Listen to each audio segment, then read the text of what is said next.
ईमानदारी। एक राजा था। उसका बहुत बड़ा साम्राज्य था। राजा के 10 बेटे थे। अपनी पूरी जिंदगी उसने अच्छे से शासन चलाया, पर अब वो बूढ़ा हो चला था और उसे उसी की तरह एक उत्तराधिकारी की तलाश थी।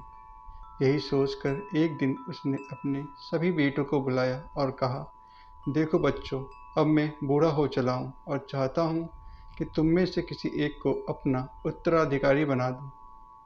यह सुनकर सभी बेटे खुश हो गए और खुद को एक दूसरे से बेहतर साबित करने की कोशिश करने लगे। राजा ने कहा कि मैं तुम सबको एक काम देता हूँ और जो भी इस काम को सबसे बढ़िया तरीके से करेगा वही इस राज्य का नया राजा बनाया जाएगा। राजा ने सभी बेटों को एक एक बीज दिया और कहा, तुम सबको इस बीज को लेकर 1 साल के लिए जंगल में जाना है।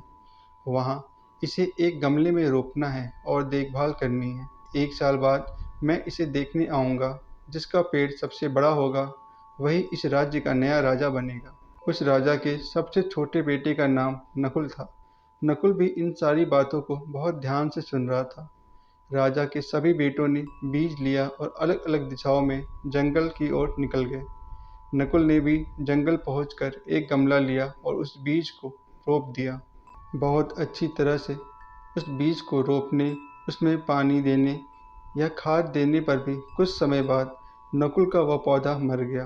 दूसरी ओर राजा के दूसरे बेटों ने जब बीज को रोपकर उसमें खाद दिया तो बीज से पौधा और पौधे से पेड़ बनने लगे। साल भर बाद सभी बेटे फैसले के दिन जमा हुए।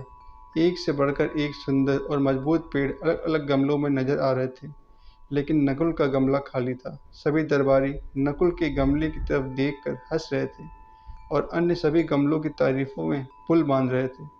इसी बीच राजा आया। उसने सभी गमलों को देखा और मुस्कुराने लगा। नकुल ने राजा को अपनी ओर आते देखा तो वह अपना गमला शर्म के मारे पीछे छुपाने लगा।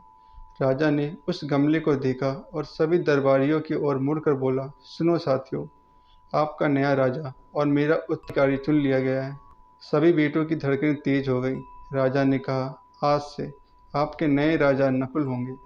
राजा के दूसरे सभी बेटे और दरबारी यह सुन के स्तब्ध रह गए। राजा ने कहा, मेरे सभी बेटों को वही बीज दिया था जो बंजर था और उसमें कभी कोई पौधा या पेड़ नहीं उग सकता था।